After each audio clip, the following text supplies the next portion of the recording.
மானொன்று துள்ளி தான் வாழ்ந்த வீடு, ஆண் சிங்கம் ஒன்று அரசாண்ட காடு.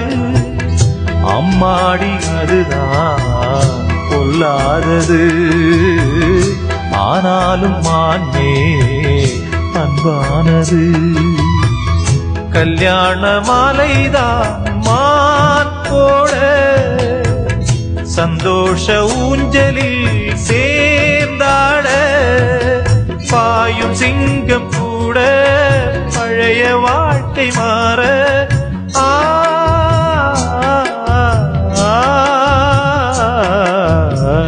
வண்ண நிலவே வைகை நதியே, சொல்லிவிடவா எந்தன் கதையே.